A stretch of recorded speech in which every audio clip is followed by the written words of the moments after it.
Hey guys, tonight we're going somewhere a little grim. But don't worry, you're already doomed. You wake face down in something that feels both soft and suspiciously warm. It doesn't take long for your nose to inform you that this is, in fact, manure. Not fresh enough to be tolerable, but not old enough to be harmless. You peel yourself off the muck, your hair plastered to your forehead in sticky strands. The first daylight of your reincarnated existence seeps in through slats in the stable wall, illuminating a cramped chamber teeming with the damp, sour aroma of horse breath, straw, and desperation. Welcome to Constantinople. You probably won't survive this week, let alone the century or so. Before you get comfortable, take a moment to like the video and subscribe, but only if you genuinely enjoy what I do here. And if you're feeling brave, drop a comment with your location and the time you're listening. Maybe it'll make you feel less alone in your stable of questionable decisions. Now, dim the lights. Maybe turn on a fan for that soft background hum, and let's ease into tonight's journey together. Your eyelids flutter open, though you secretly wish they wouldn't. The chill in the air bites at your skin like an uninvited cat, making every inch of you shiver in your rough-spun tunic. Yes, that's your only garment. And it smells like it's never been properly rinsed. The first thing you register, besides the fact that you've reincarnated into a life of indentured drudgery, is the looming outline of a woodman pitchfork propped against a support beam. It's taller than you are, crowned with a cluster of iron prongs blackened from decades of work, is small. All burning lamp sputters above the doorway, throwing jittery light across the hard-packed dirt floor. A horse snorts behind you, hot breath wafting over your ear. You roll onto your side, nearly colliding with a thick set of hooves. The animal flicks its tail dismissively, as if to remind you that here, in this dim Byzantine stable, you are neither impressive nor important. The stable walls are daub and wattle, patched in places with old bits of sailcloth and scraps of faded icons. A draft seeps through every crevice, carrying with it the salt-tinged air of the Golden Horn. You cough, tasting straw dust and something metallic on your tongue. Historians still argue whether the imperial stables were maintained with any real sense of hygiene or merely an elaborate charade to impress visiting dignitaries. Judging by the slick of filth your cheek just rested in, you suspect it's the latter. You try to sit upright, only to discover that every muscle in your back seems to have fused into a single, throbbing ache. It's as if you'd spent the night being trampled by all the horses you're now expected to care for, which, in a way, you have one of them clearly stepped on your foot while you slept. The swelling is already impressive. You give the hoof print a gentle prod and wince as the pain shoots up your shin. It occurs to you that there is no orientation handbook for this predicament. No HR department to reassure you that everything will be fine if you just fill out the proper forms. You're simply here, one stable boy among dozens, waking in the pre-dawn gloom to the bleary certainty that life is about to become a long, slow procession of shovel loads. A thin stable hand, gaunt as an unfinished sketch, materializes from the shadows. He glances at you without curiosity, then kicks the toe of your sandal. You blink up at him, trying to think of something to say. He mumbles something unintelligible and gestures at the pitchfork. Whatever it was, you suspect it wasn't a warm welcome. You stagger to your feet, brushing hay off your tunic, which is still damp from whatever puddle embraced you overnight. The floor is littered with horse droppings and old straw that clings to your soles as you pick up the pitchfork.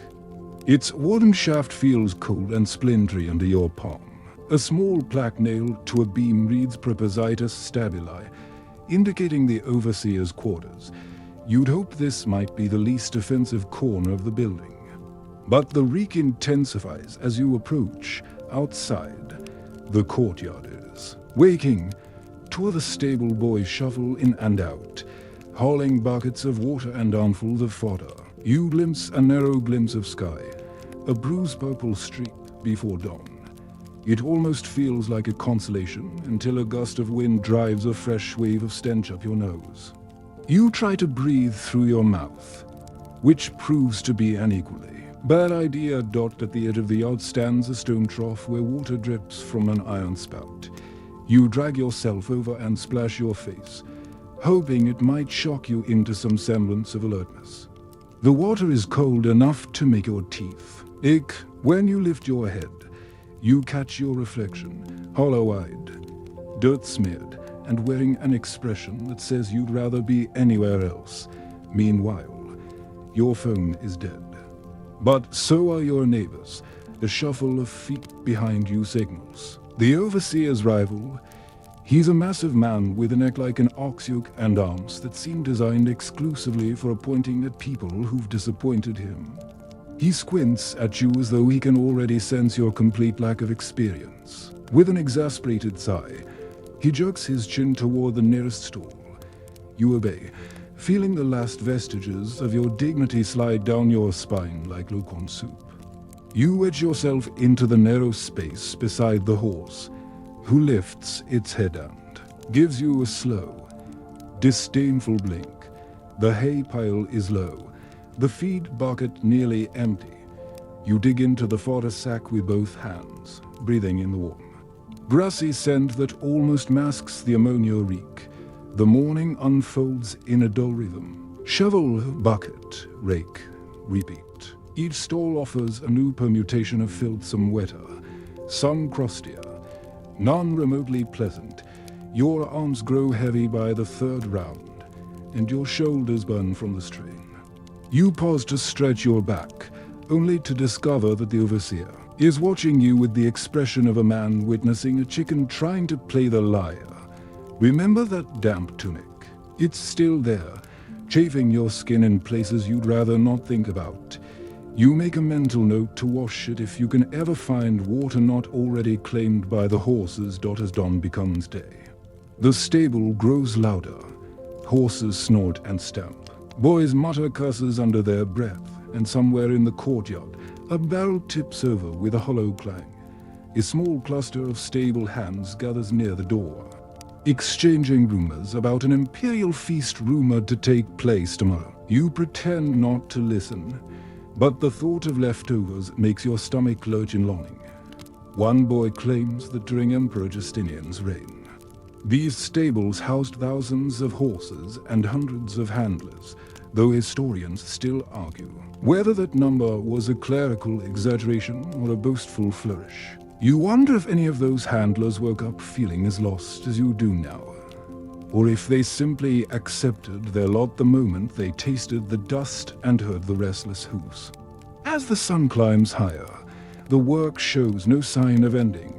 You shift the pitchfork from one blistered hand to the other, already dreading what comes next. This is your world now, the stable, the overseer's glare, the endless drifts of straw and dung, and you've only just woken up. You squint into the slanting light leaking through the stable's patched roof, each beam revealing fresh motes of dust you're destined to inhale. Your arms already ache from the morning's chores, and you haven't even met the horses you'll be feeding today. You lean your pitchfork against a post, hoping it won't fall and puncture your foot, though part of you wonders if a good injury might be the only way to get a rest. The overseer stands with his arms folded, scanning the line of stable boys, as if he's searching for someone to disappoint him more than you. When his gaze settles on you, you feel your stomach twist. He gestures with two thick fingers, feeding time. A barrel of grain is waiting near the wall, the sack folded over itself like an exhausted tongue. You shuffle toward it, feet dragging over the hard-packed dirt, and scoop up a measure of barley into a battered wooden bucket. The horses crowd their stalls as you pass, their heavy heads lowering to sniff the feed, warm breath gusting over your arms. The first stall houses a broad-chested bay whose mane is braided with colored ribbons, remnants of some imperial celebration no one bothered to clean up. You tip the grain into its trough, Wincing as the horse bangs the wood in impatience, your hand vibrates from the impact, and you scowl down at your fingers, already raw from splinters. It would be easier if these animals were ordinary beasts of burden. But many of them belong to the emperor himself. Their lineage is supposed to stretch back to the finest Arabian stock, though historians still argue whether the imperial breeding records were more wishful than factual. As you move along the row, you note that imperial or not, each horse produces exactly the same volume of manure. Your tunic rides up as you bend to fill another trough, exposing a stripe of skin to the damp morning air. It feels as though a cold hand is stroking your spine, and you shudder, earning a curious snort from the stall's occupant, his stable boy beside you, Skinny. With his like-wilted cabbage coughs into the crook of his elbow and mutters something that sounds suspiciously like a prayer for the strength to endure your incompetence. You sigh and turn your attention back to the grain. By the time you've finished the last stall, your bucket is a crust of floury residue and your shoulders are so tight it feels like they've been nailed to your neck. You carry the bucket outside, set it beside the water trough, and press your palms to your lower back. The dawn chill has lifted, replaced by a mild heat that makes the yard smell even more aggressively like wet hay and horse sweat. Meanwhile, your phone is dead. But so are your neighbors, at least the ones who are too slow to dodge the plague. A wave of gratitude passes over you that, for now, your chief worry is blisters and not pustules. You'll take the small victories. The overseer calls for the morning inspection, and you file back inside, shoulders slumping. He paces the length of the stable, hands clasped behind his back like an emperor of filth. Every so often, he pauses to prod a feed bucket or inspect a pile of droppings, grunting his disapproval or nodding in grim satisfaction. When he stops before you, he squints again, as if he's hoping the right angle will make you appear less disappointing. You force yourself not to look away. He points to a low shelf lined with brushes, rags, and leather straps. It's time to learn the finer points of grooming, another skill you lack.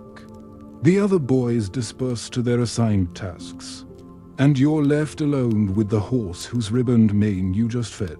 It regards you with liquid brown eyes that manage to be both soft and utterly disdainful. You lift a stiff bristled brush from the shelf and approach cautiously. The horse shifts its weight and lets out a sound that's somewhere between a sigh and a threat. You place your hand on its shoulder, feeling the warmth beneath the sleek coat, and begin to stroke in slow circles. Dust lifts into the air in shimmering clouds, clinging to your skin, your hair, your tongue. You cough and taste the stale flavor of old straw and something faintly sour. Your hands begin to find a rhythm: press, sweep, lift, and for a moment you almost feel competent, almost. Then the horse flicks its tail with a sudden, violent snap that smacks you across the cheek. The sting is immediate, blooming in a red line. You bite your lip and keep brushing, determined not to give the overseer the satisfaction of seeing you flinch. Remember that damp tunic? It's still there, now flecked with fresh specks of manure, and a line of horse spit where the animal decided to investigate your shoulder. You suspect this is the most you'll ever be noticed here. Time drags as you work your way down the horse's flank. The stable grows warm, the air thick with the smell of animal oils and sweat.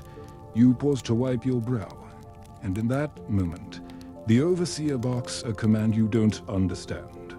You look up just in time to see him toss a rope bridle at your chest. It bounces off your sternum and lands in the straw. You pick it up, your face burning. He gestures again, slower this time, miming the motion of looping the bridle over the horse's head. You nod, though you're not sure you've grasped more than the general principle. Moving carefully, you ease the bridle up and over the animal's ears. To your surprise, it doesn't resist, merely rolling an eye back to watch you as though cataloging every fumble. Once the bridle is secured, you tie off the lead rope and stand back. The overseer inspects your work, then jerks his chin toward the next stall. You realize with a sinking heart that you're expected to repeat the process 15 more times. You steel yourself and shuffle to the next horse, brush in hand. The younger stable boy passes you, grinning with the kind of pity that's somehow worse than open contempt. He whispers that some say Emperor Basil II once visited these very stables to choose a charger before a great campaign. Though whether the tale is true or simply another flourish to flatter your overseer, no one knows. Your arms are trembling by the time you finish the last horse. The afternoon sun slants through the doorway, gilding the straw in honey-colored light that makes everything look almost pleasant. Almost, you lean your shoulder against a post, savoring the illusion of rest, and glance down to discover a fresh smear of manure on your sleeve. Of course, you can already tell that tomorrow you'll wake to find every muscle rebelling. But for now, you survived your first round of grooming, your first bridal, and your first full measure of humiliation. It won't be the last. This is Byzantium, after all, where even the horses have a higher social standing than you. Your reward for a morning of grooming and bridling is a meal so underwhelming it almost feels like an elaborate prank. You shuffle into the corner, the stable yard designated as the mess area. Though the only mess here is the meal itself. A plank of warped wood balanced over two barrels serves as a table, if you can be charitable enough to call it that. A thin stable hand with a nose as sharp as a sickle ladles a viscous porridge into a chipped bowl. The pail sludge slumping against the rim as if trying to crawl away.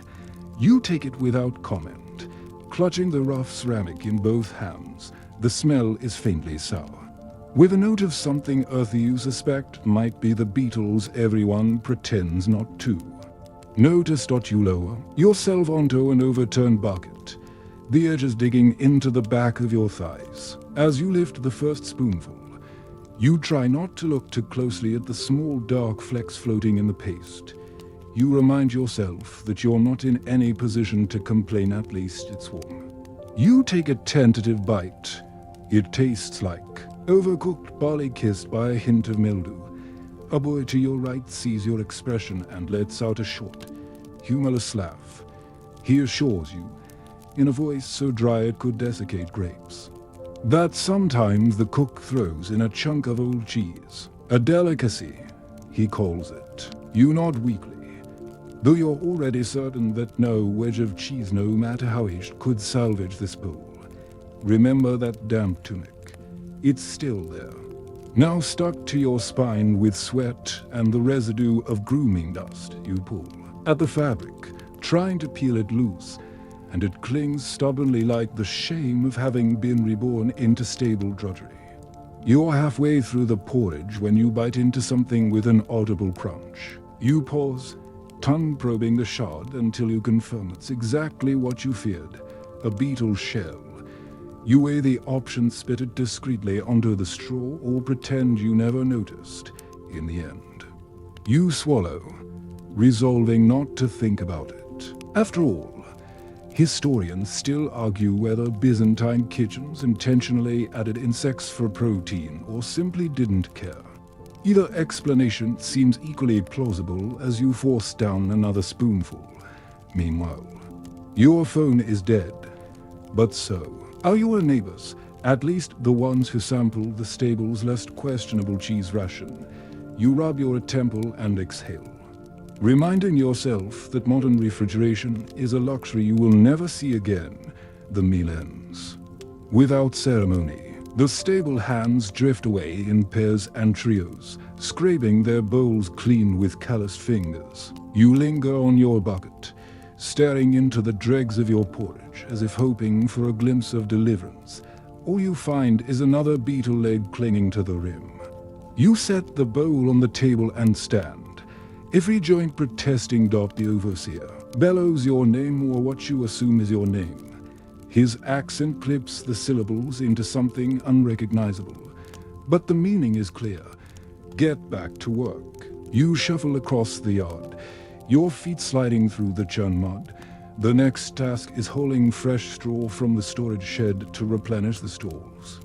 You lift the first bundle and almost buckle under the weight. The straw scratches your arms, pokes your throat, and sheds a rain of chaff that clings to your damp tunic. You wonder if your reincarnation was punishment for some forgotten transgression, something that warranted exactly this combination of toil and indignity. A stable boy passes you with a bundle twice as large balanced effortlessly on his shoulder. He gives you a look that hovers somewhere between pity and amusement. You grit your teeth and keep moving, determined to avoid another rebuke from the overseer. As you cross the yard, you notice a small wooden cart propped beside the stable wall. A pair of iron-rimmed wheels, one cracked along the hub, and a plank. Floor slick with old stains. This will be your conveyance for the afternoon imperial chariot. Just a rickety cart waiting to splinter under the strain. You drop your straw onto the planks and take hold of the handles, muscles screaming in protest as you begin to drag it across the uneven ground. The sun climbs higher, baking the yard into a patchwork of dry crust and sticky mud. Sweat drips into your eyes, stinging. You blink rapidly and keep pulling, each step an exercise in resignation. You pause once to wipe your brow, and in that instant the cart jerks sideways, tipping your precious straw onto the dirt. You close your eyes and sigh. Of course, the cart would betray you the moment you dared to hope for efficiency. You stoop to gather the bundles, fingers numb, and stack them again. Though each load feels heavier than the last, somewhere behind you, the overseer makes a low sound of disapproval, as if he's decided you are simply beyond redemption. You mutter an apology under your breath and resume dragging the cart, determined to finish before sundown. By late afternoon, the stalls are refreshed with clean straw. You stand in the center aisle, breathing hard, sweat prickling your scalp. A small moment of triumph flickers in your chest, your first chore completed without catastrophe. You let yourself feel it, just for a heartbeat. Remember that bowl of porridge? You can still taste it, a lingering tang on your tongue that no amount of water has washed away. You think you might never forget it. A skinny stable hand sidles up to you, his eyes darting to see if the overseer is watching. He leans close and whispers that the emperor sometimes visits the stables in disguise. Curious to see how his prized animals are tended, you nod, trying to look impressed, though you're fairly certain it's another tall tale meant to entertain the boys during endless work. Historians still argue whether the emperors ever actually stooped to inspecting stable drudgery, or if it was simply a fantasy concocted by desperate servants. Either way, you find yourself scanning every stranger in the yard, just in case. As the sun slips behind the walls of the palace complex, the overseer finally waves a hand. Dismissed. You set your cart aside and step into the lengthening shadows, your arms trembling with fatigue. You cross the yard slowly, each step reminding you how little strength you have left. Meanwhile, your phone is dead, but so are your neighbors, and at least they don't have to haul straw tomorrow. You reach your sleeping space, a narrow patch of straw in the corner. As you lower yourself onto it, you feel every bruise and blister come alive. You lie back, staring at the darkening beams overhead. The smell of stale hay wrapping round you like a damp blanket. Tonight, you will dream of softer beds. Tomorrow, you will wake to this same dull-ache and the knowledge that this is only the beginning. You don't remember falling asleep, but you remember waking. Your eyes flicker open to darkness so complete it feels like a thick cloth pressed over your face. The stale air in the stable clings to your lungs, heavy and humid, as if you're breathing through a damp rag. A faint scratching sound comes from somewhere in the rafters. Rats, probably. They're braver at night, confident that no stable boy has the strength left to chase them. You roll onto your side, the straw beneath you crunching and shifting. Your tunic is still damp along the hem, now imbued with the sour odor of old sweat and the earthy funk of the stable floor. You'd think you'd have adjusted to it by now. You haven't, as your eyes adjust. You begin to make out the shapes of the stalls round you.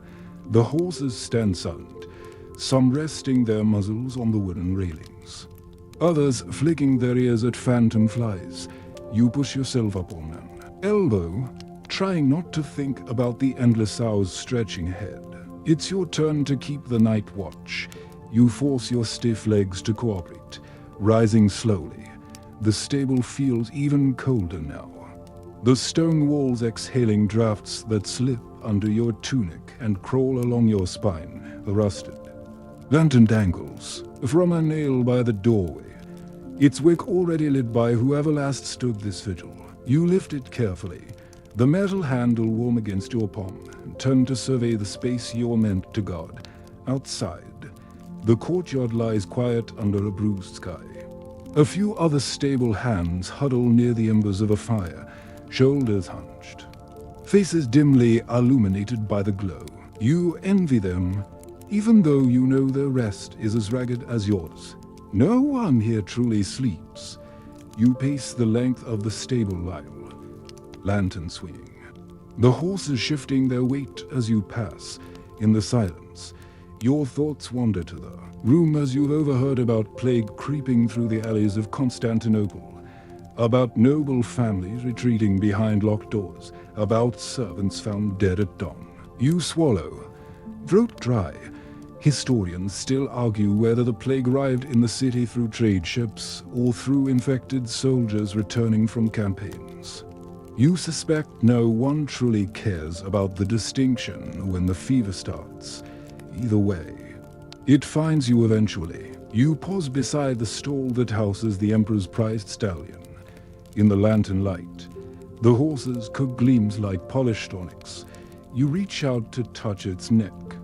The skin warm beneath your fingers, the steady rise and fall of its breath somehow reassuring. For a moment, you let yourself imagine that the horse feels your fear and offers comfort in return. Then it flicks its ears and turns away, indifferent. You let your hand drop. Remember that bowl of porridge. It's still there in your stomach, a heavy knot that won't dissolve. You suspect it will still be there come dawn, reminding you that you haven't eaten anything decent since you woke in this life. As the hours slip by, your lantern burns lower, the flame flickering every time a gust slides under the stable doors. You pull your tunic tighter around your shoulders, though it does little to warm you. Your mind drifts to thoughts of your old life, the one you can't quite remember. You wonder if you ever lay awake like this, teeth chattering, listening to the breathing of animals you were bound to serve. Meanwhile, your phone is dead, but so are your neighbors stacked in plague carts you pray won't find their way to this quarter. A creak behind you makes you spin. Lantern lifted, just a stable hand, slipping between the stalls to check the water buckets. He doesn't meet your gaze as he pauses, his face a pale smudge in the dim light.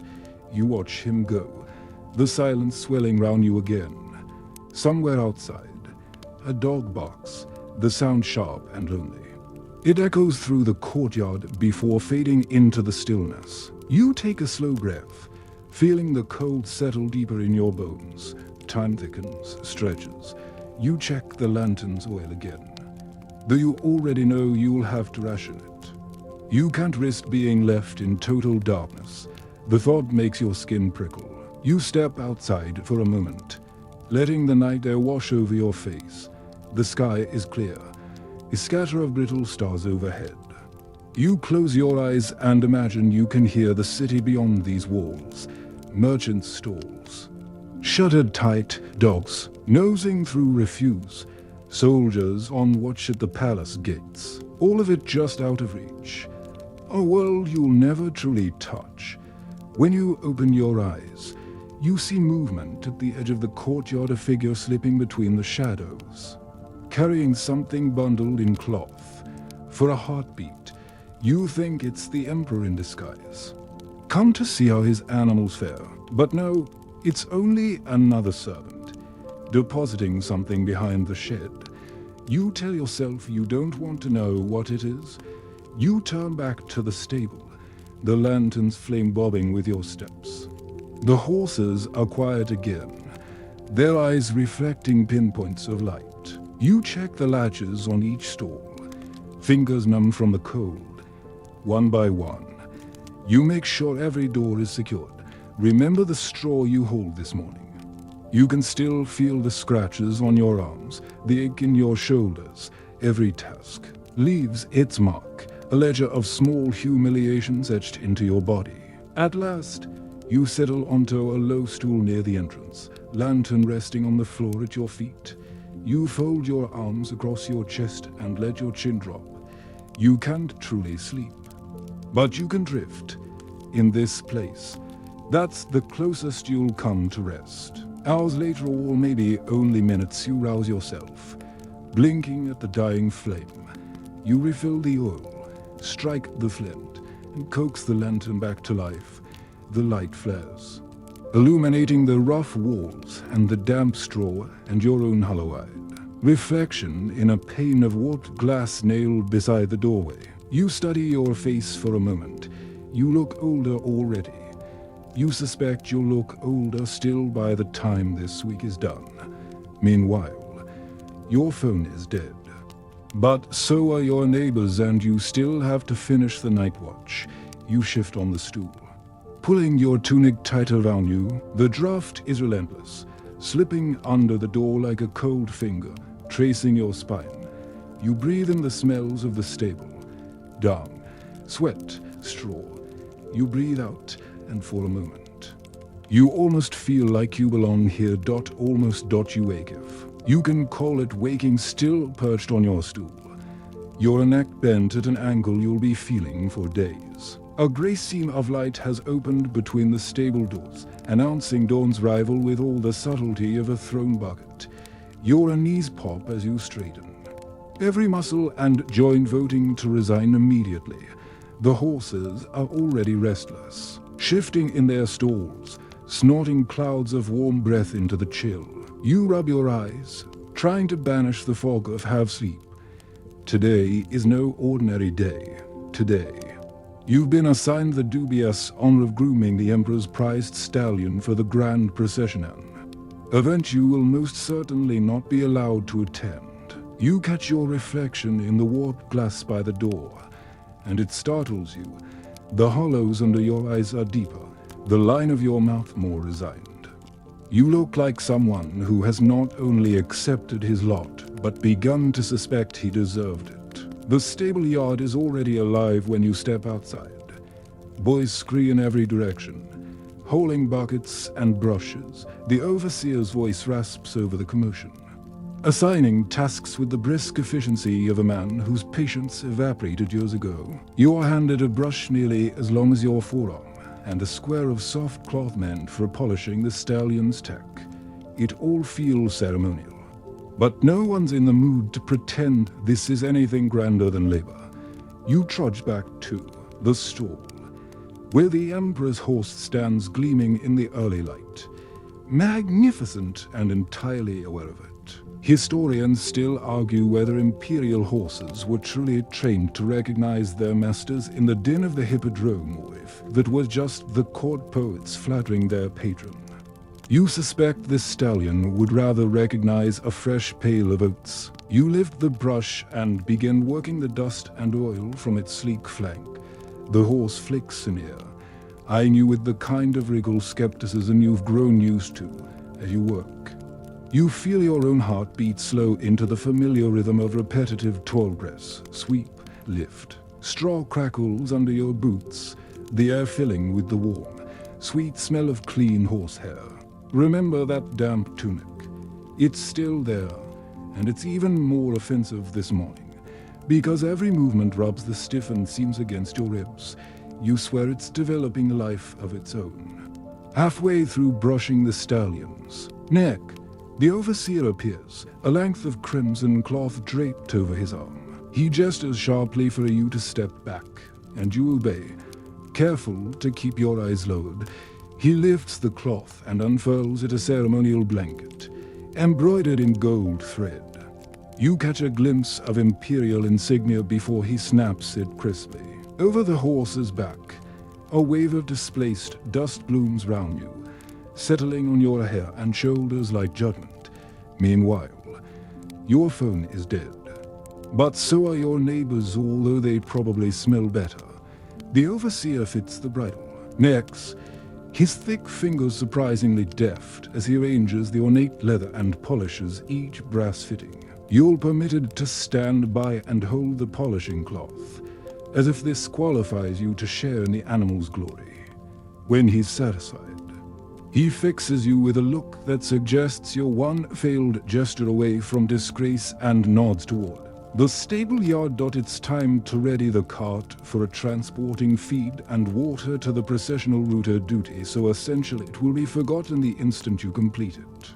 You shuffle back into the yard, retrieve the old cart with the cracked wheel, and begin loading it with sacks of barley, coils of rope, and 2 wooden buckets of water that slosh onto your ankles. The wheel creaks ominously as you set off toward the outer courtyard.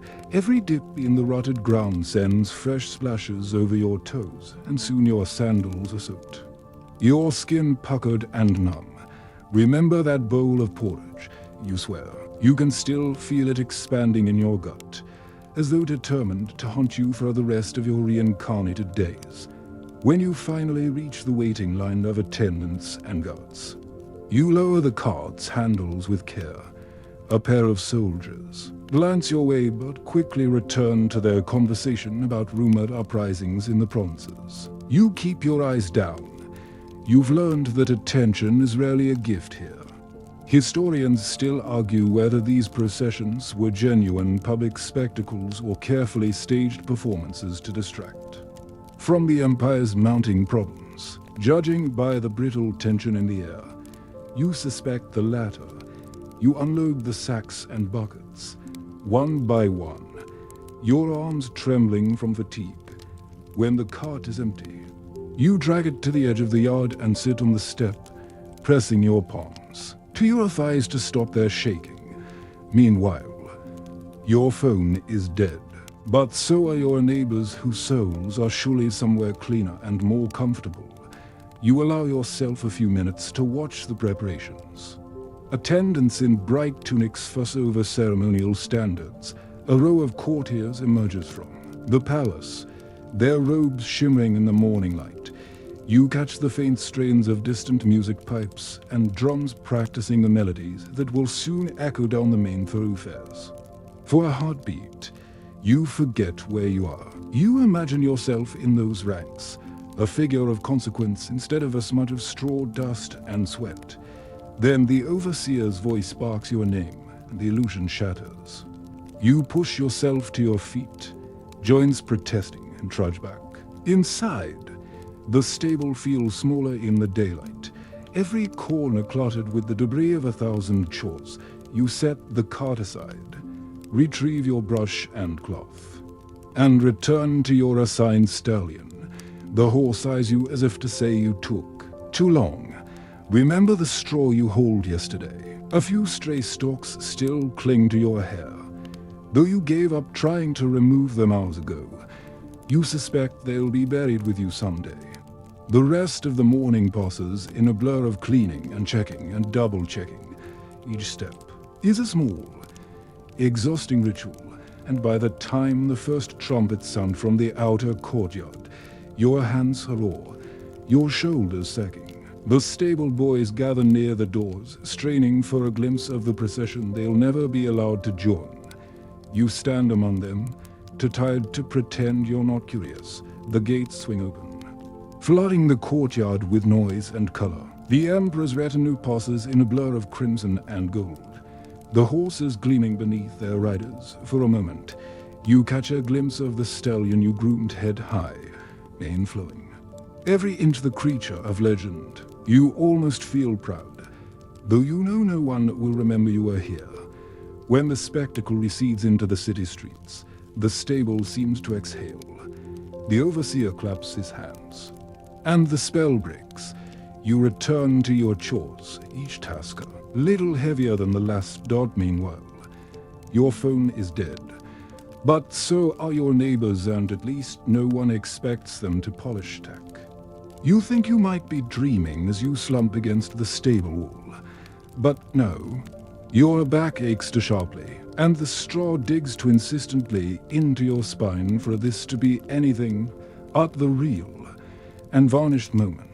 The grand procession has vanished into the streets, leaving only silence, the smell of trampled hay, and a lingering impression that you've just watched an entire empire congratulate itself while you age.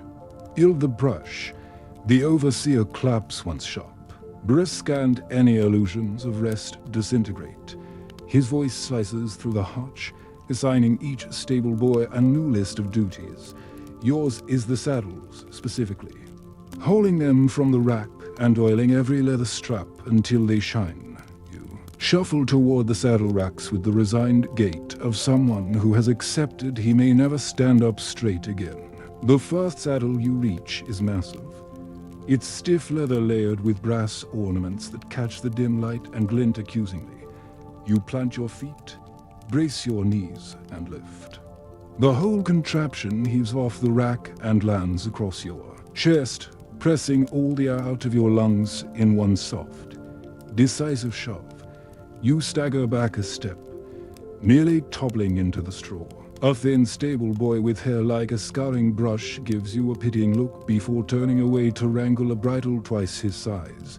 You adjust your grip, gritting your teeth as the saddle's edge digs into your collarbone, and begin the long shuffle toward the bench where you'll be cleaning it. Remember that damp tunic. It's still there, and now it's chafing against the bruises the saddle is leaving. You set your burden down with a groan, rub the tender spot on your shoulder, and flex your hands. They've already begun to tremble from fatigue, though you've barely started. You ease yourself onto the bench, draw a rag from your belt, and pick up the jar of tallow. The smell hits you first sharp, waxy, with an undertone of something rancid. You scoop a lump onto your fingers and begin working it into the leather. Warmth blooms in your hands as the tallow softens under your touch. Slowly, the saddle's surface shifts from dull to glistening. It would be a soothing task if the saddle didn't weigh as much as you do, or if the overseer weren't watching from across the aisle. Arms folded like a disappointed statue. He doesn't say a word, just tilts his head as if mentally recording every place you've missed. You grit your teeth and keep polishing, determined to give him as little cause for rebuke as possible. Historians still argue whether the elaborate saddle decorations were purely ceremonial or if they so may have improved the horse's performance. You suspect no one ever asked the horse's opinion on the matter. After what feels like hours, you finish the first saddle. You slide it onto the bench beside you, take a moment to stretch your back, and immediately regret it. Pain lances across your spine, sharp and hot. Before settling into a dull throb, you sigh and reach for the next saddle. This one is lighter mercifully, and the leather is newer, smoother under your palms. You fall into a rhythm again, working the tallow into each strap and buckle. The repetition is almost comforting. Almost. Remember, the bowl of porridge. You can still taste it, sour and clingy, as if it's decided to haunt you forever. You swallow hard and focus on the saddle. Outside, the afternoon light slants across the yard, turning the trampled straw into a patchwork of gold and shadow. A pair of palace servants hurry past the stable doors, their fine cloaks trailing over. The muddy ground neither spares you a glance. You suspect they'd rather pretend the stable doesn't exist at all. Meanwhile, your phone is dead. But so are your neighbors. At least they don't have to polish saddles in perpetuity. You haul the third saddle onto your lap, your knees protesting. This one has an elaborate brass plate along the pommel, etched with swirling patterns you can't begin to interpret. You run your rag over the metal, watching it catch the light, and trying not to imagine how many hours it will take before you're allowed to rest. His stable boy shuffles past you, arms full of blankets, and mutters something about a coming storm. You glance at the open doorway, where the sky has gone the color of old iron. The air smells charged, as if the clouds are holding their breath. You finish the last saddle just as the first drops of rain begin to tap against the roof. You stack the clean leather carefully on the rack, wipe your hands on your tunic, and straighten slowly, carefully, because any sudden motion feels like a bad idea. The overseer inspects your work, one thick finger tracing the seams. For a terrifying moment, you think he's about to find fault. Instead, he grunts an ambiguous sound that could be approval and jerks his chin toward the door. You take that as your cue to return the tallow jar and the rags. Remember the straw you hold yesterday. You can still feel it clinging to your scalp, and you're fairly certain you'll never be fully rid of it. As you step outside, the rain intensifies, turning the yard into a slurry of mud and straw.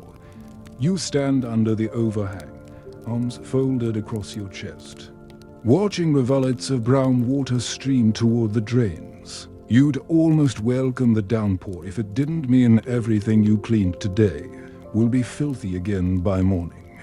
Historians still argue whether the Byzantine court ever truly understood how dependent it was on the silent, invisible labor of people like you.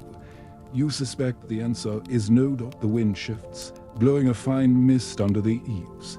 It dampens your tunic, soaks your hair, and raises a shiver you can't suppress. You close your eyes and imagine a life where you could simply step inside and dry off.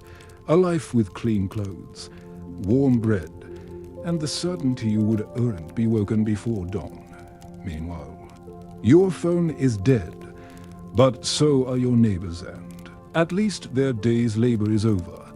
You open your eyes as the overseer steps into the doorway, silhouetted against the storm. He points at a stack of water buckets. You swallow a groan. The horses must still be watered. Rain or no rain, you walk toward the buckets, shoulders sagging. Your hands close around the wooden handles, splinters pressing into your palms. One by one, you haul them into the stable, each trip slower than the last. Water sloshes over your wrists, soaking your sleeves. When the final bucket is emptied into the trough, you set it down and lean against the stall door. Your heartbeat feels slow and heavy, like it's trying to burrow into the floor and escape. The rest of you close your eyes again, just for a moment, and imagine the rain washing everything clean. It doesn't. You're not sure what hour it is when the overseer finds you leaning against the stall door. Your eyelids are heavy too. Keep open. The rain has eased into a steady drizzle that patters against the roof. A sound almost gentle enough to lull you into sleep almost. But the overseer's boots squelch through at the doorway, snapping you back to yourself. His voice is low and flat as he announces you've been given a special assignment, marking out the Emperor's private stables.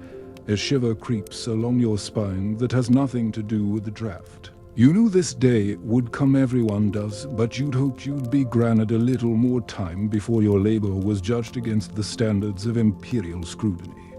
You push yourself upright, every muscle stiff as wet rope, and follow him out into the yard. The drizzle turns your hair into damp strings that cling to your forehead. You trail behind the overseer across the slick cobblestones and through an archway you've never passed before. The private stables are tucked into a sheltered courtyard framed by high walls, their whitewashed surfaces darkened with rain. You pause on the threshold, feeling as though you stumbled into a separate world, one where even the stink of manure is more refined. Historians still argue whether the Emperor's horses were truly housed apart from the main stables, or if this separation was later romanticized by chroniclers eager to flatter imperial taste. You're inclined to believe it, because while the air here still reeks, It's a different grade of reclesraw, more perfumed with sweet hay and cedar shavings.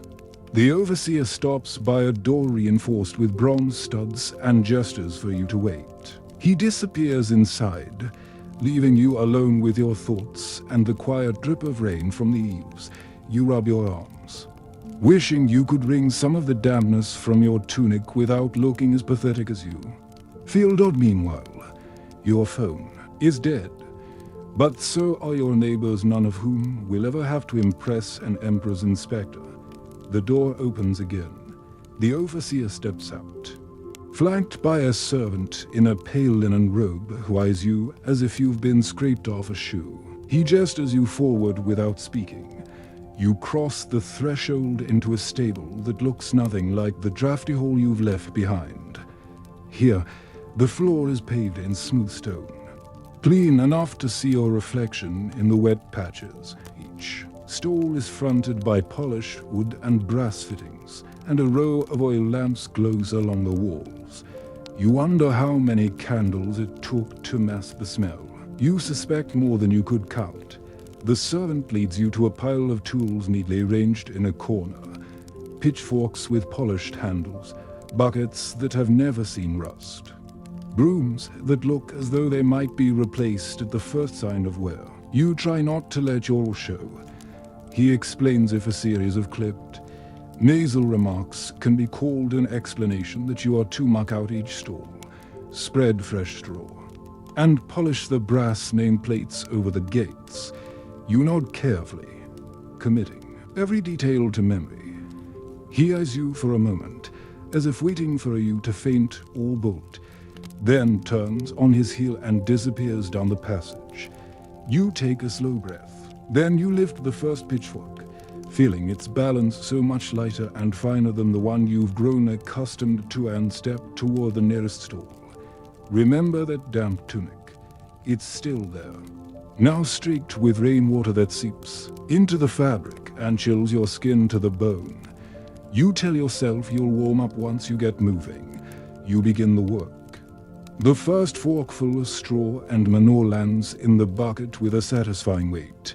You keep going, finding rhythm, moving faster as you settle into the task. Here, the filth is the same, but the sense of purpose is different, heavier, edged with the knowledge that any mistake will be noticed. As you labor, you steal glances at the horses. They are finer than any you've handled before, sleek Arabians, with coats that catch the lamplight in rippling gleams. One lifts its head as you pass, nostrils flaring, and you feel the old ache of longing in your chest. Not to be the horse, though, that would be simpler, but to belong somewhere with such ease. You finish the first stall, wipe your brow, and move on to the next. The hours on spool, measured in buckets filled and emptied. Brass plates wiped too, a shine. The overseer reappears now and then to observe your progress, his expression unreadable. You begin to hope quietly, foolishly, that perhaps you'll be allowed to return here again. That perhaps you're proving yourself capable of more than the ordinary muck. Remember the straw you hauled days ago? A few pieces still cling to your hair, refusing to be brushed out. You catch your reflection in one of the polished nameplates, straw-strewn, sweat slick, eyeshadowed with fatigue. You look like a cautionary tale, but at least you're still upright. Meanwhile, your phone is dead. But so are your neighbors, and they're certainly not laboring under the gaze of imperial servants. You pause for a moment at the threshold of the last stall, stretching your arms overhead. Your back cracks, and you muffle a groan. The final stretch is always the longest. You scrape the old bedding into a pile, marveling that even the emperor's horses can't help but be horses. Unbothered by the ceremonies swirling round them, historians still argue whether the emperor ever actually set foot in this stable or simply let the splendor serve as a symbol of dominion. You suspect he had better places to be. When you finally lower your pitchfork for the last time, you feel a flicker of something that almost resembles pride. You've survived your first day in this place. You've not shamed yourself yet. You stand by the doorway, waiting to be dismissed, the overseer's silhouette framed by the lamplight. He regards you in silence. Then, with a small nod, he jerks his chin toward the main stable yard. Dismissed, you shuffle back into the rain, feeling every step in the soles of your feet. The courtyard looks exactly as you left it, drab, wet, indifferent. But when you close your eyes, you can almost pretend you've glimpsed another life, just out of reach. Almost. You don't make it 3 steps into the main stable before you're intercepted by a boy no older than 15. His face pale beneath a thatch of dark hair. He clutches a small bundle of rags to his chest and shifts from foot to foot as though he might bolt at any moment. His voice trembles when he tells you, the overseer wants you in the tack room. A new task, you ask, though only in your head. You nod and follow him down the aisle, past the stalls where the horses stir in the dark, their massive shapes breathing in unison. The boy disappears the moment you reach the tack room, leaving you alone with shelves of neatly coiled reins, saddle cloths folded in precise stacks, and the lingering smell of leather and all. You stand there, trying not to sway from exhaustion, until the overseer appears in the doorway. He doesn't bother with pleasantries, he never does. He informs you that while you've been mucking out the Emperor's private stables, a shipment of fresh tech arrived from some remote Imperial workshop, and it all needs sorting, every strap, buckle, and rein must be inspected and hung in its proper place before dawn. Remember that damp tunic. It's still there, now clinging to you with the cold intimacy of an unwanted embrace. He leaves you in the silence, and for a moment, you just stare at the crates stacked against the far wall. Each is sealed with wax and stamped with the Imperial. Seal a final reminder that everything here is both more important and more indifferent than you. Historians still argue whether these tax shipments were truly necessary or simply another exercise in Imperial pageantry. As you pry the lid off the first crate, you find yourself siding with the skeptics. Inside, a pile of gleaming harnesses waits, their brass fittings catching the lamplight. You reach in, lift the first piece, and almost drop it when you realize how much heavier it is than it looked. The leather is new and stiff, smelling sharply of tannin and oil. You heft it onto the work table and begin the slow process of checking each strap for cracks. You lose track of time. The tack room becomes your entire world. The soft scrape of leather against wood, the rhythmic creak of your stool as you shift to ease your back, the occasional hiss of rain against the roof. You work by lamplight, your shadow stretching long across the wall, making you look taller and thinner than you feel. Meanwhile, your phone is dead. But so are your neighbors, and they're probably not hunched over tack with their hands stained by dye. When you finish the first crate, you stretch your arms overhead, your joints popping like old hinges. The next crate feels twice as heavy, but you drag it closer and set to work. You fall into the same hypnotic rhythm: lift, inspect, hang until the work blurs into something that feels almost like a trance. A thin stable boy comes to the door just before midnight to bring you a bowl of something he insists is stew. You thank him with a hoarse voice you hardly recognize. He sets the bowl on the corner of the table, gives you a look that hovers between pity and relief that it isn't him, and slips away. You don't sit to eat. You simply crouch, bracing one hand on the crate, and lift the first spoonful to your mouth. The stew is lukewarm and flecked with bits of something unidentifiable. You swallow it anyway. Your stomach, stunned by this second meal, growls in protest. You take another bite, too tired to care. Remember the porridge. You can still taste it, sour as regret.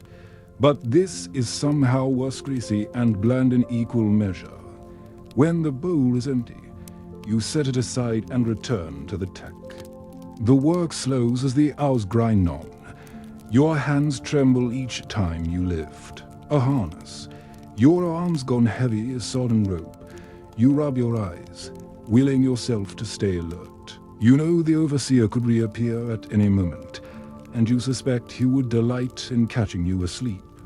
Historians still argue whether these stables ever truly functioned as efficiently as the records claim, or whether they were held together by fear and exhaustion.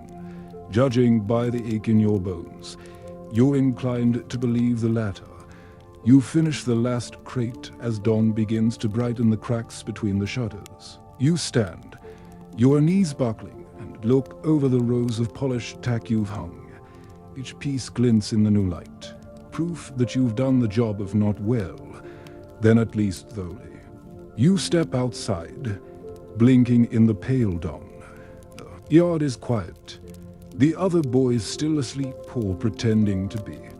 You stand there, swaying slightly, too tired to decide where to go. The coal slips under your tunic, clinging to the sweat that never fully dried. Meanwhile, your phone is dead, but so are your neighbors and their spare this limbo between night and day. You drift toward the stable entrance, drawn by the thought of a patch of straw where you can collapse for an hour before the overseer decides you're needed elsewhere. As you pass the stalls, the horses lift their heads to watch you silent, inscrutable witnesses to your labor. Remember the straw you hold your first morning? Some of it still rustles in your sleeves, a reminder that nothing here ever fully leaves you. You reach your corner and sink to your knees. The straw smells faintly of mildew, but it's softer than standing. You curl onto your side, eyes already closing, and promise yourself you'll only rest a moment. You don't believe it, but the lie is comforting. You wake to a hand on your shoulder, shaking you with a force that feels personal. Your eyes snap open to the overseer's face, impassive as ever, but his jaw tightens when he sees you're too stiff to rise immediately. You manage to push yourself upright, your spine crackling in protest. He doesn't wait for you to find your balance before he turns and strides away, expecting you to follow. Your feet are uncooperative, numb from the cold and the hours you spent curled in the straw. You drag yourself after him, feeling as though you're wearing a tunic made of wet sand. Outside, the dawn is hard and colorless, the sky the same dull shade as the cobblestones. Today's chore is more grim than usual. As you round the corner past the main yard, you see them three stable boys carrying a rough pallet between them. Even at a distance, you know what it means: another body. Another victim of whatever fever has been whispering through the alleys, and stables choosing its own timetable. Historians still argue whether the plague that haunted the city was really bubonic or some other pestilence altogether. You doubt any of them would care to stand here and see the consequence up close. The overseer points at the space near the fence where a shallow trench has been dug. The boys set the pallet down beside it. You don't look at the shape under the linen cloth. You already know it was one of the silent shapes that bedded down in the straw beside you, breathing the same stale air. The shiver runs through you that has nothing to do with the cold. You wrap your arms round yourself, but it does nothing to stop the way your skin prickles. The overseer's voice is quieter than usual when he instructs you to help.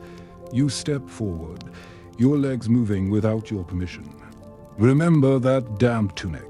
It's still there, and now it carries the sour smell of fear clinging to the fabric as if it will never wash out. You help lower the bundle into the trench. The earth is cold against your knuckles as you steady the pallet's edge. For a moment, you think you might be sick, but you swallow it down and step back. Hands trembling, the overseer gestures for the others to fetch shovels. You're left standing over the fresh grave, your breath clouding in the grey air. Meanwhile, your phone is dead. But so are your neighbors, and now one more of them lies in the cold dirt beside the fence. The boys return with spades, and you join them, scooping earth into the trench one heavy shovelful at a time. You try not to think about the hollow sound of dirt striking cloth. You try not to imagine the next bundle with your own shape. Beneath the linen dot it takes longer than you expect. Your arms are already leaden by the time the grave is full. The overseer mutters something you can't hear, then turns away.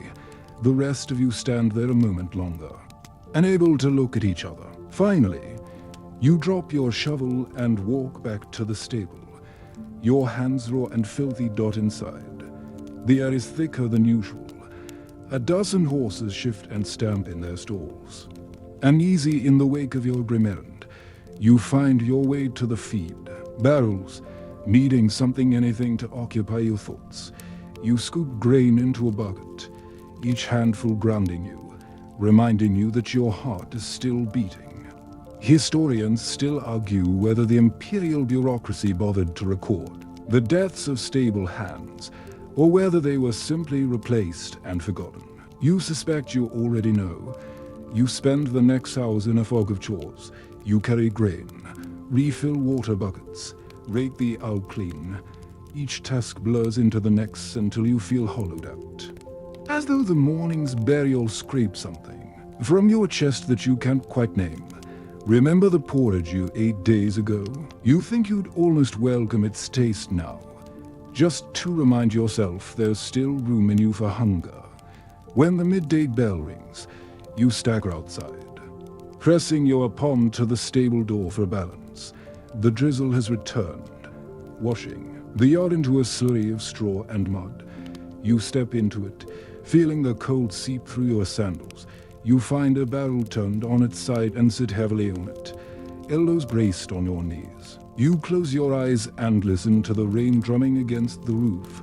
For a moment, you let your thoughts drift anywhere but here.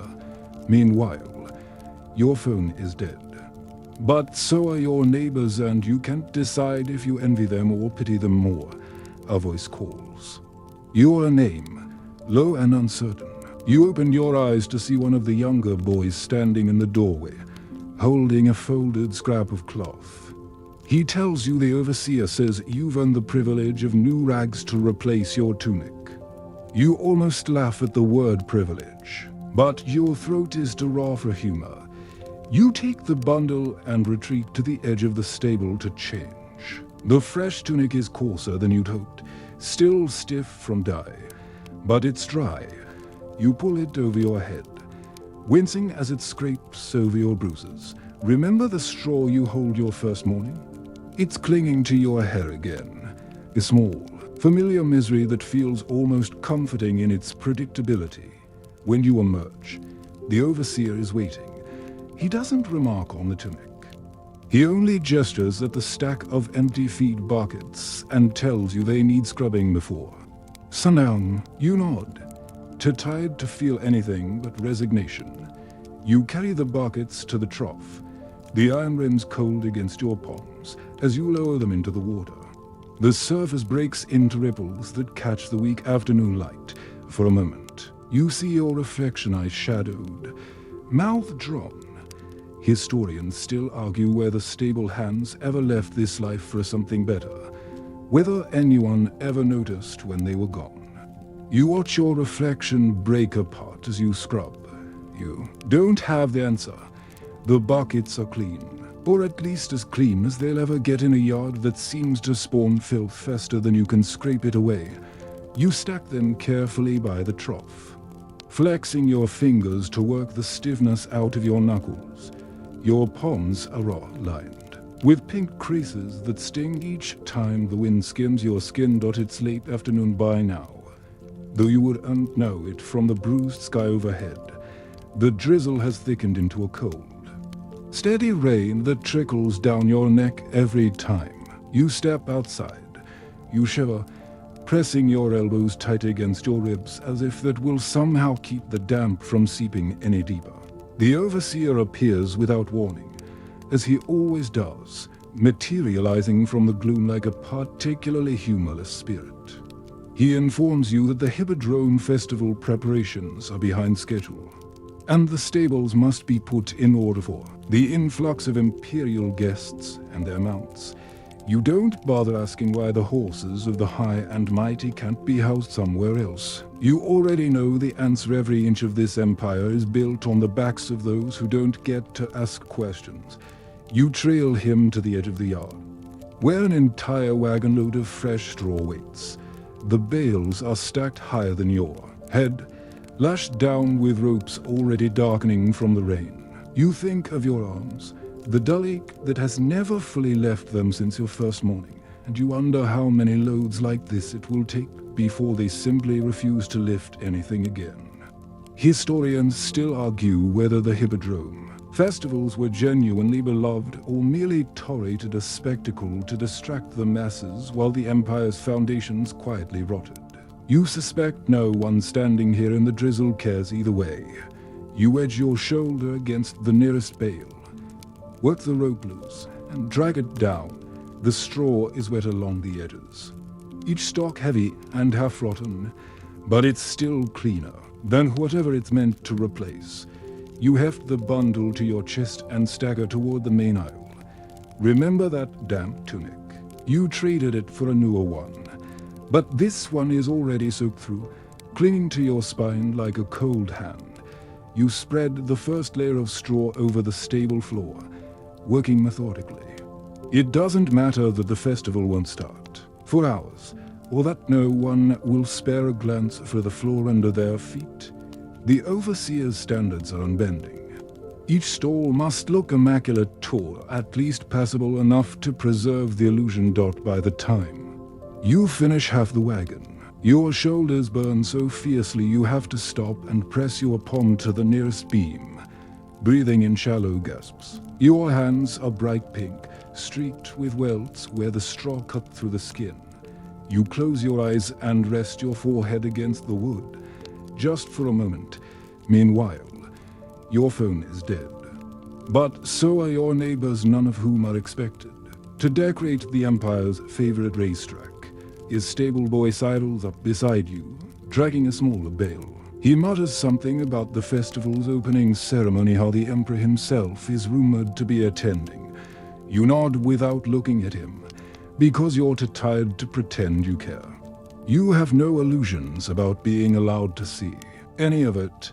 Your part begins and ends with hauling the straw, sweeping the floors, and making certain every trace of your labor disappears before dawn. When you finally step back to survey the freshly strewn aisles, you feel a flicker of satisfaction, small and unsteady, but real. You've done what was asked. You've bought yourself a few more hours without rebuke. You let the feeling sit in your chest a moment before it drains away, leaving only the same hollow ache. The overseer appears again, as if summoned by your momentary pride. He points to the row of brass feed buckets you scrubbed earlier and informs you they are to be filled and carried to the festival's holding stalls. You nod. You lift the first bucket. You set off across the yard with your arms. Trembling. Remember the porridge you swallowed that first morning? You swear you can still feel it. Is stubborn ballast in your gut that refuses to be digested. The festival preparation unfolds round you in a chaos of shouting stable boys, harried attendants, and impatient horses.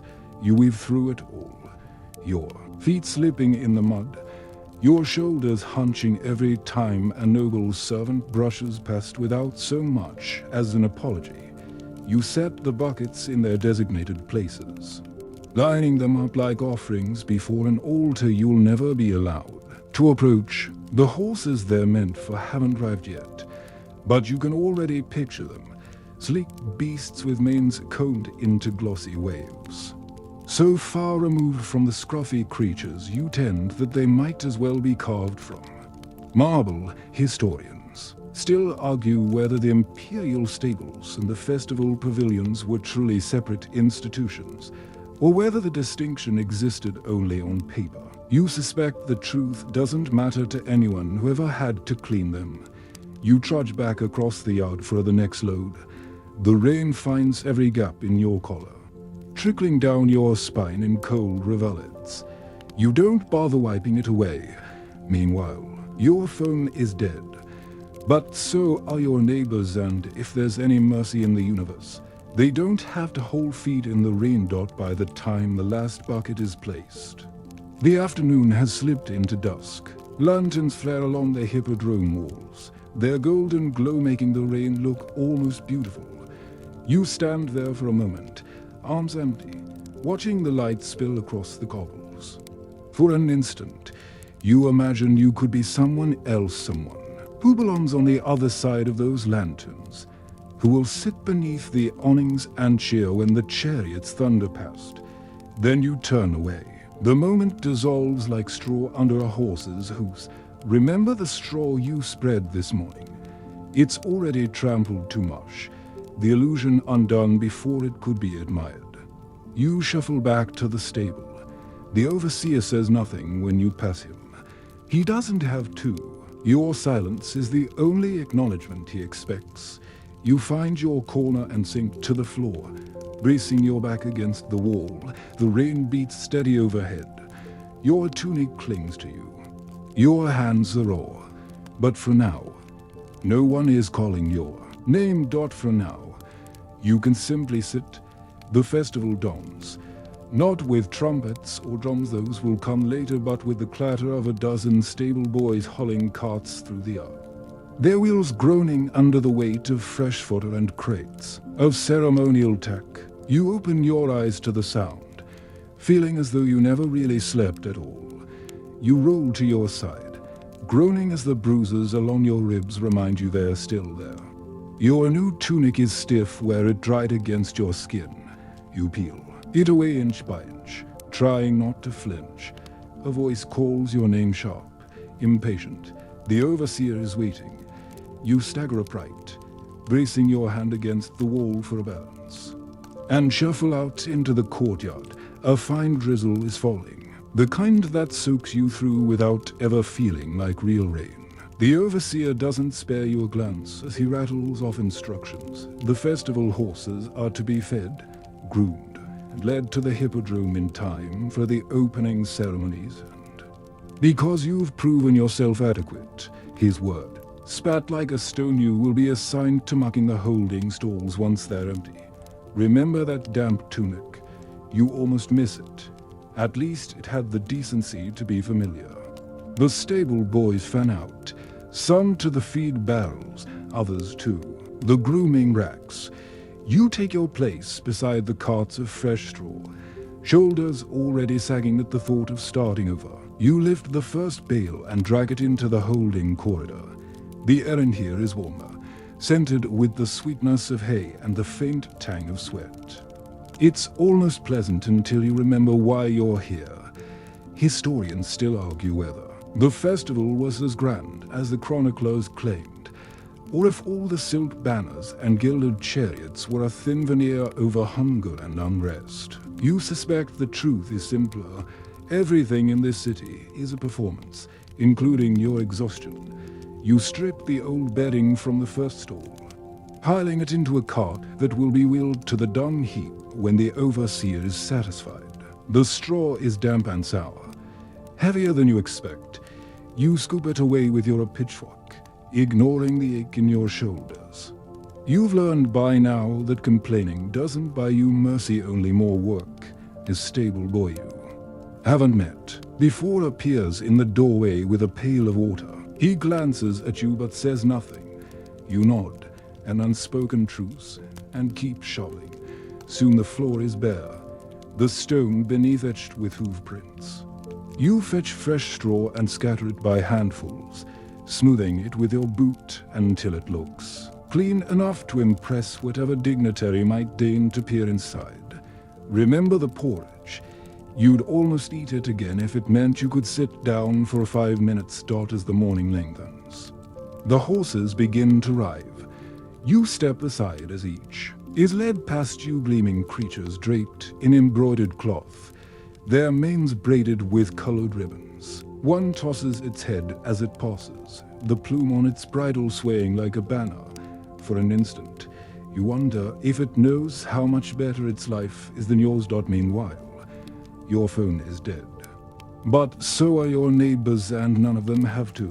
Watch the parade of privilege shuffle past their blistered hands.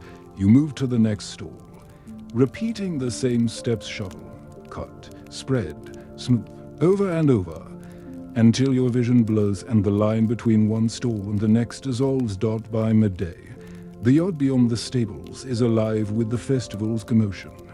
You hear the distant bray of trumpets, the cheers of the crowds lining the hippodrome. You are not allowed to leave your post, but when you pause to rub your lower back, you tilt your head just far enough to glimpse the edge of the avenue. Banners ripple in the wind, painted with imperial eagles and stylized horses. Rows of soldiers stand at attention, their helmets flashing like fish scales. For a moment, it's easy to forget the ache in your joints. Then a cloud of straw drops from your hair, landing in the clean bedding. You sigh, bend to pick it up, and return to work. Historians still argue whether the emperor truly believed these spectacles inspired loyalty, or if he simply enjoyed the illusion of devotion. You suspect it was both. The afternoon wears on. You hold fresh buckets of water for the festival horses, your arms trembling under the weight. You scrub feed troughs until your hands are raw. You braid straw into simple mats to keep the stall floors dry. With each task, you feel your body grow heavier, your movements slower. Remember the straw you spread this morning? It's already tracked into drifts of damp clumps, proof that nothing here stays clean for long. When the final chariot rolls past the gates, the overseer gives a short, sharp nod. The festival is underway. The stables, for now, are empty. You're granted the privilege again. That word of a short rest before the horses return. You sink onto an upturned bucket in the corner, hands dangling between your knees. You close your eyes and listen to the muffled roar of the crowd. It sounds like the ocean, relentless and indifferent. Meanwhile, your phone is dead. But so are your neighbors, and you can't decide who has the better bargain. The stable door creaks open, letting in a gust of cool air. A boy you recognize from the emperor's private stable slips inside, his eyes wide. He whispers that a rebellion has been rumored. A whisper at first, now a roar. The festival might end in chaos. You stare at him, too tired to feel anything beyond the dull curiosity. If the city burns, what will it matter to you? You'll still be here, sweeping the ashes. He leaves as quickly as he came. You lean your head against the wall, too weary to care whether the rumor is true. Remember that damp tunic. It's drying on your shoulders now, stiff with salt. You don't bother shifting it. You close your eyes again and tell yourself you'll rest for only a moment. Just enough to gather the strength to keep going when the festival ends and the horses return, tracking fresh mud across your clean straw. Just a moment, you doze against the stable wall. Not fully asleep, not fully awake, just hovering in that thin place where dreams and exhaustion blend into something that almost feels like escape. You might have stayed there longer, if not for the sound of boots slapping through the mud outside.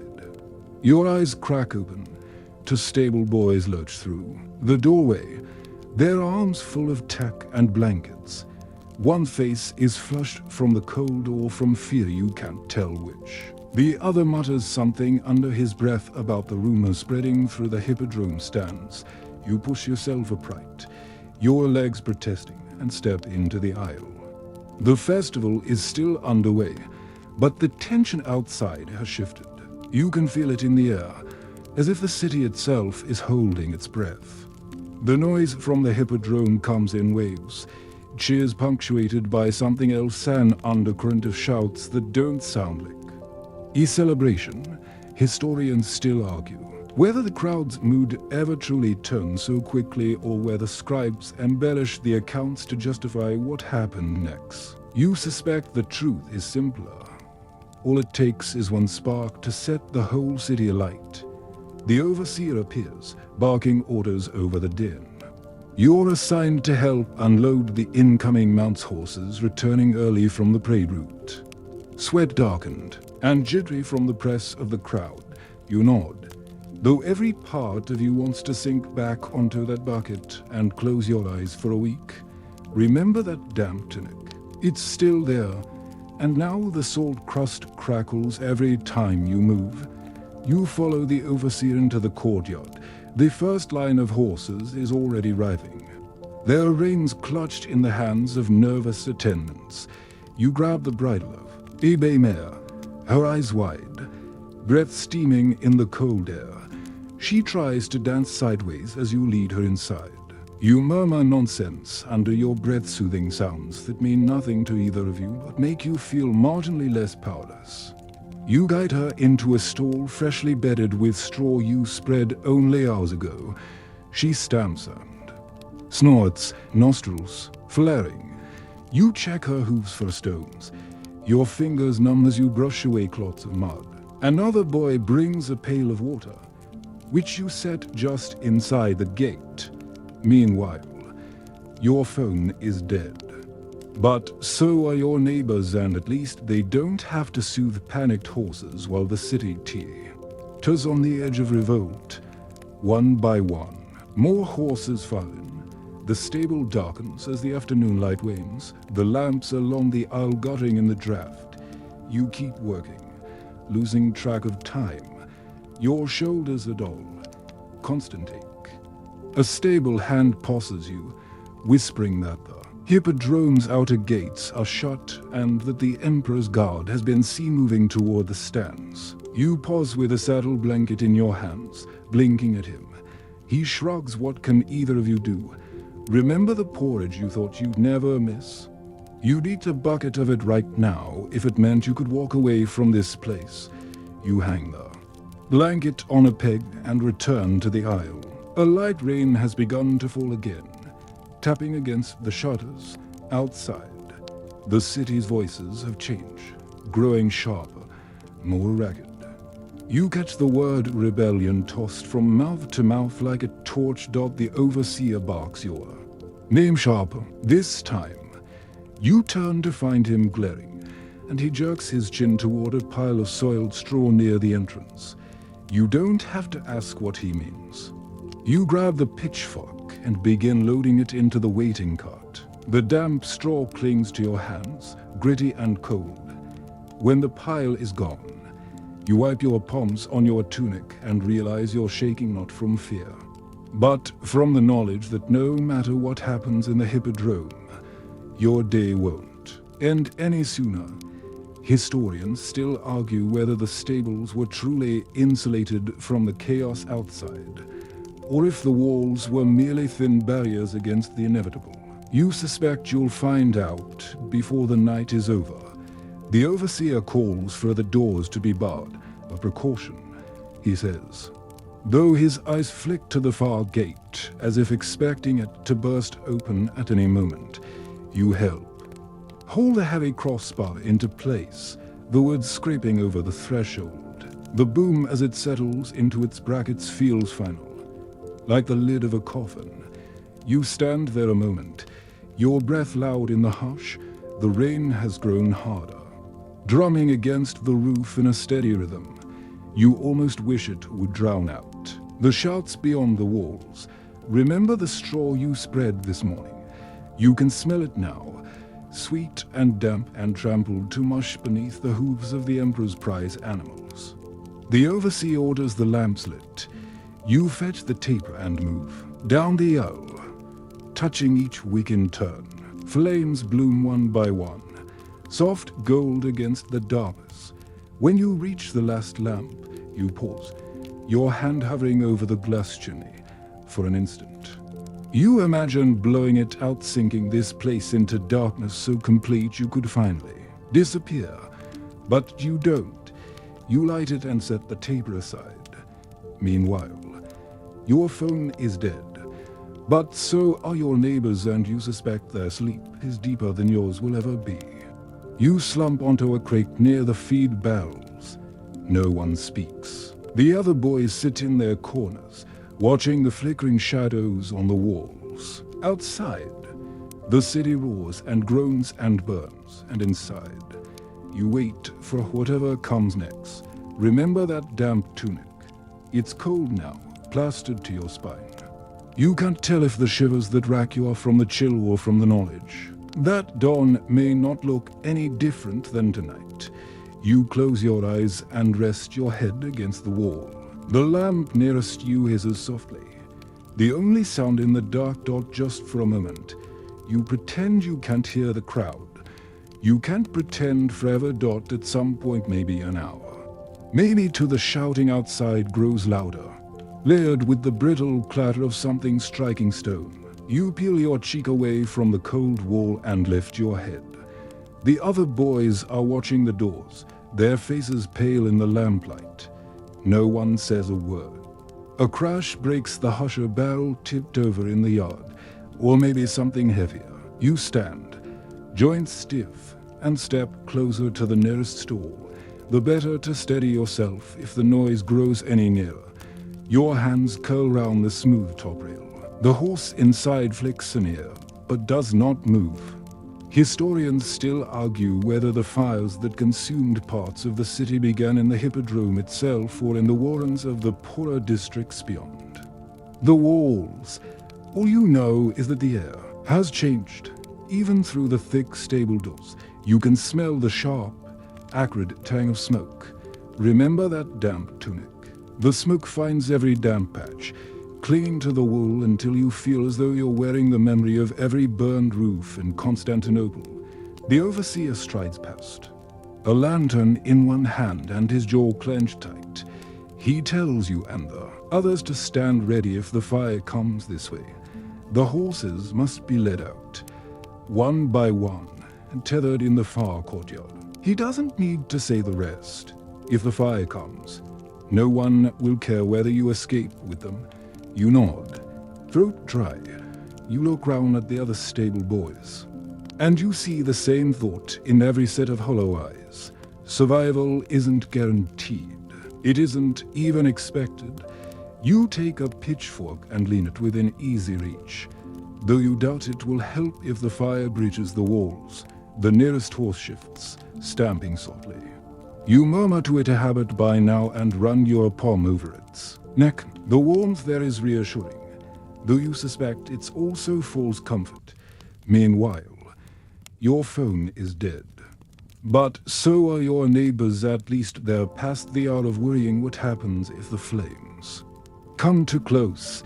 You stand watch with the others, your breathing shallow in the thickening haze.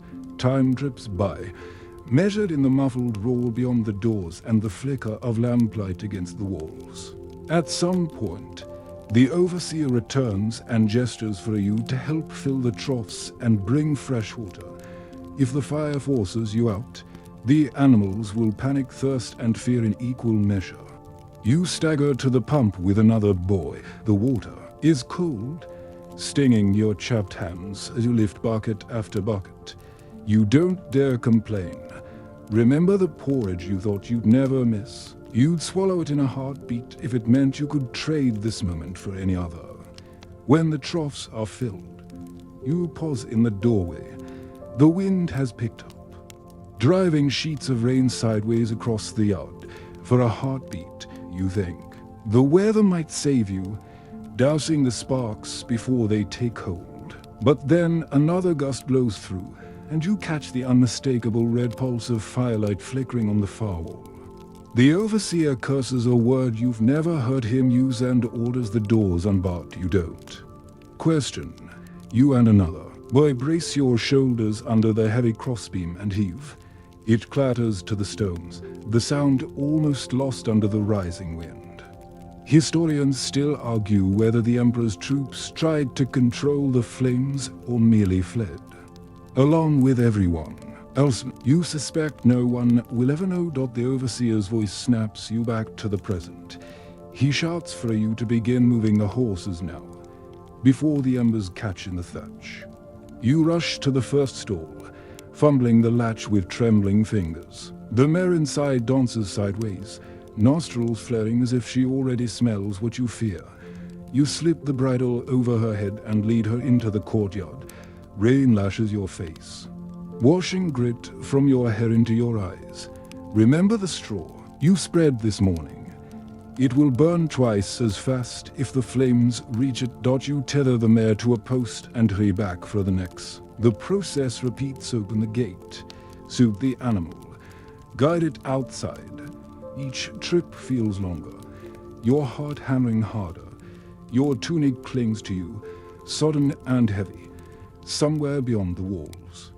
The crowd roars again, but this time you can't tell if it's fear or triumph. You don't have time to wonder. The overseer barks your name, and you stagger past him for another horse. Meanwhile, your phone is dead. But so are your neighbors, and if you don't move faster, you suspect you'll be joining them. The last stall is the Emperor's prized stallion. He rears as you approach, eyes rolling white in the lamplight. Your hands tremble as you take the bridle, but you force yourself to step close, to speak in the low, tired voice that has become your only tool. He snorts, ears pinned, but allows you to slip the strap over his head. You lead him into the rain, feeling the heat of his body against your side. The courtyard is a chaos of shifting shapes, horses stamping and pulling at their ropes, boys darting between them, the overseer shouting above it all. You tie the stallion to the last empty post and stand there for a moment, your breath coming. In ragged gasps, the rain beats against your skin, running in rivulets down your back. Remember that damp tunic? Now it's soaked clean through, though it still feels as heavy as your exhaustion. You look up at the stable roof, expecting to see it lit with flame, but the rain has strengthened. Sheets of water hammering the thatch, slowly, impossibly. The firelight beyond the walls dims. The wind shifts, driving the smoke away. You stand there, dazed, as the overseer barks fresh orders to bring the horses back inside. You move automatically, your limbs too weary to argue, one by one. You untie the ropes and guide each animal back to its stall. By the time the last horse is settled, the rain has slowed to a sullen drizzle.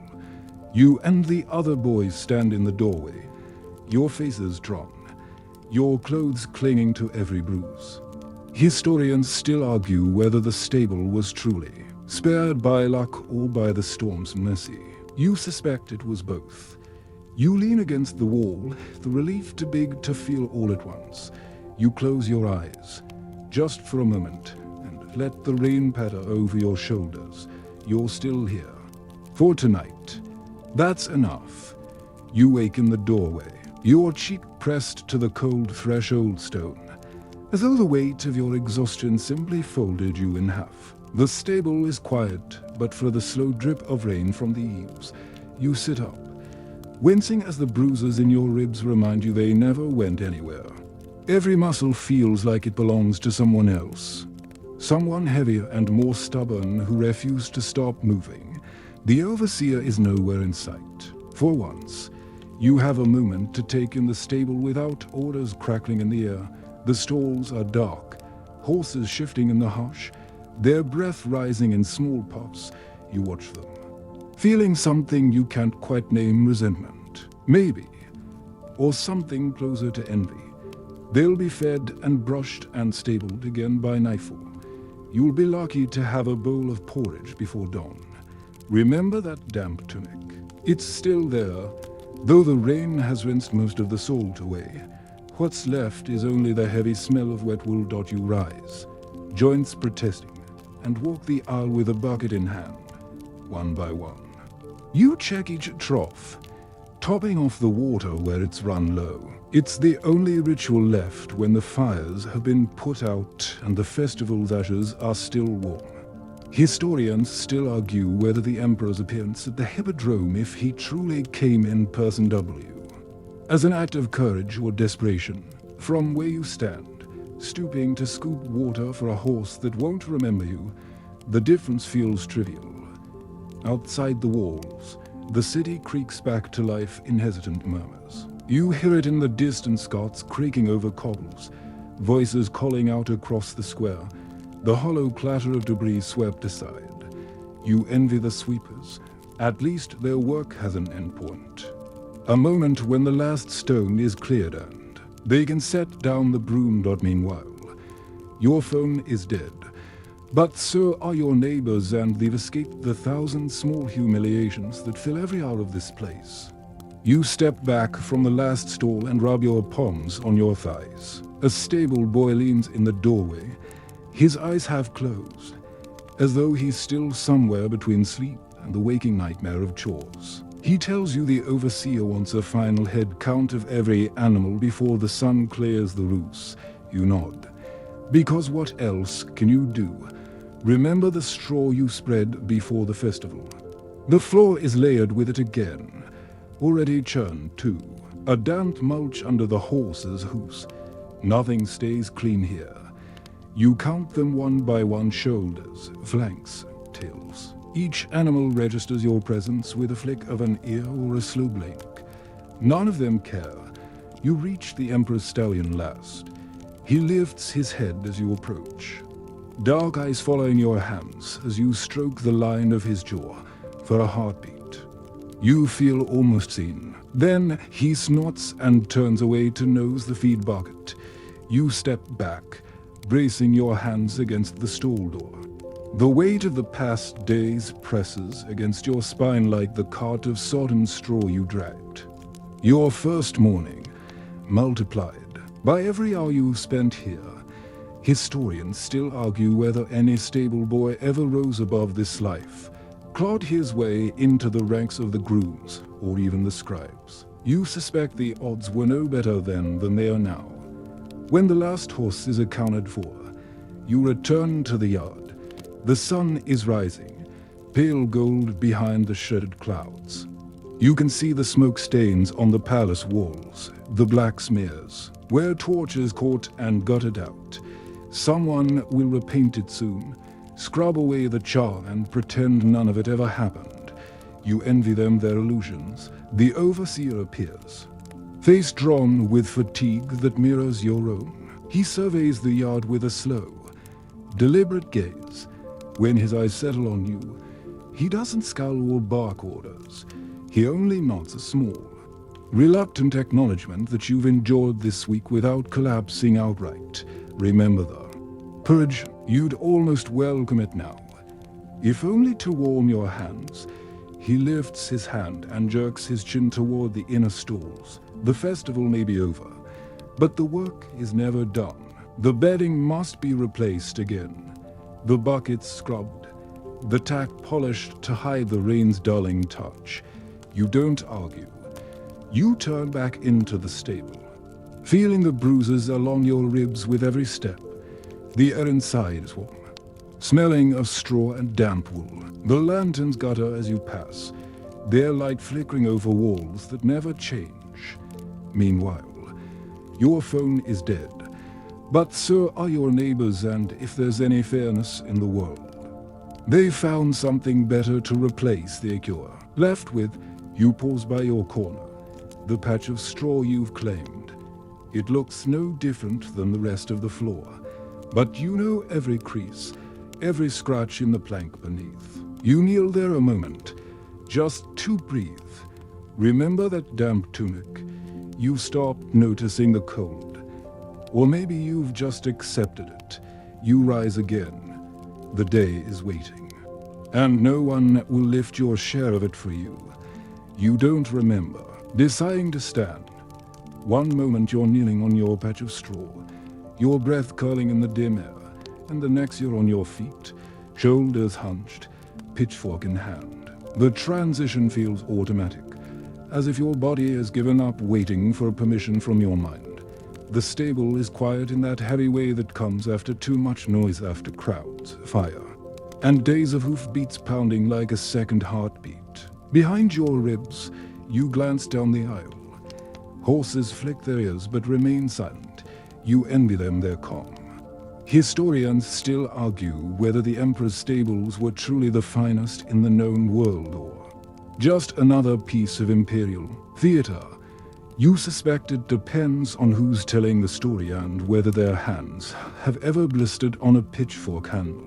Remember that damp tunic?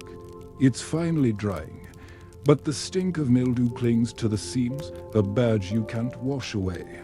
You begin mucking the stalls for what feels like the 1000th time. The fork bites into damp straw, each lift's ending. Up a fresh waft of ammonia and stale hay, you work steadily, too tired to curse or even think. One stall, then the next, and the next.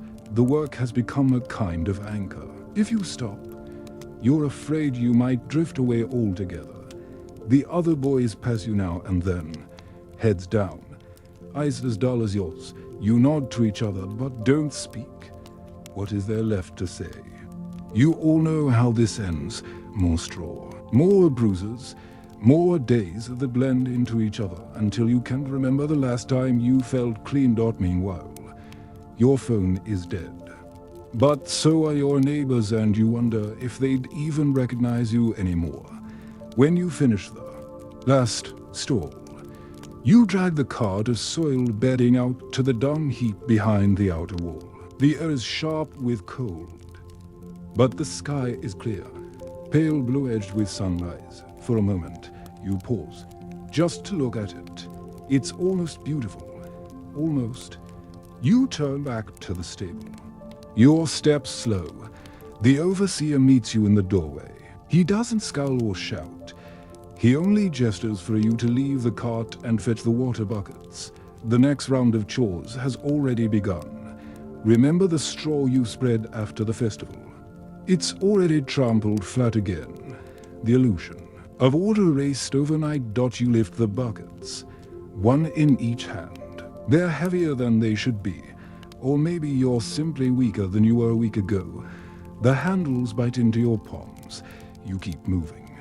Historians still argue whether stable boys ever dreamed of escape, or if the work eventually crushed the part of them that dared to imagine anything else. You'd like to think some managed to leave. You're not sure you believe it. You fill the troughs, one after the other, water sloshing over your wrists. Each splash makes you flinch. You can't feel your fingertips anymore. When the last bucket is empty, you set it aside and straighten slowly, feeling each vertebra crack into place. You rest your hand on the nearest stall door, just to steady yourself. The horse inside huffs, warm breath rolling over your skin. Remember that porridge. You'd trade your last clean rag for a bowl of it now. The overseer's voice drifts down the aisle, softer than you expect. He says the word you've been waiting for all morning. Finished. Not forever, not even for the day, but for this hour. You nod, not trusting your voice to hold steady. You walk to your corner, sink onto the straw, and let your head tip forward for a little while. There's nothing to do but breathe. Meanwhile, your phone is dead, but so are your neighbors, and maybe they'd envy this small moment of stillness if they could. You close your eyes. You are not asleep. Not really. Just drifting, the way you've learned to do when the weight is too much. Remember the damp tunic. You don't feel it anymore. Or maybe you've simply learned to live with the cold. And in that moment between the breath in and the breath out, you realize this is what survival looks like here. Not triumph, not escape, just waking up again tomorrow to the same smell of straw and the same ache in your bones. But for tonight, you've made it this far. Tonight you've traveled far. Though your feet never left the damp stones beneath you, you've weathered the slow erosion of strength, the sour ache of bruises that won't fade, the quiet dread that each dawn would bring one more burden. You've seen the stables at their cleanest and their filthiest, watched festival banners wave like silk illusions, and felt the heat of the fire that almost took it all. You've counted the hours by the scrape of a pitchfork and the slow drip of rain off the eaves. You've learned to breathe through the bitterness of porridge, to coax an anxious horse into calm. to carry a load twice as heavy as you thought you could bear. You've learned that sometimes survival doesn't look like escape or even hope. Sometimes it's simply the soft exhale when the overseer turns away and no new order follows. Tonight, your story can rest now. The shadows along the stable walls have softened. The lamplight is no longer harsh, but warm. The straw beneath you isn't clean, but it holds your shape as though it knows how tired you are. If you listen, you can almost hear the city quieting. 1,000 half-fires crackling into embers, 1,000 voices dropping to murmurs. The same empire that demanded everything from you will wake again, unchanged. But for now, it's drifting into sleep. So let your breath slow. Let your shoulders ease down. Let the last traces of cold slip from your thoughts. Tomorrow will come, soon enough. For tonight, you're allowed to simply be grateful that you are here to see another dawn. And perhaps, just perhaps, to be grateful for plumbing, warm bread, and clean sheets waiting somewhere far away.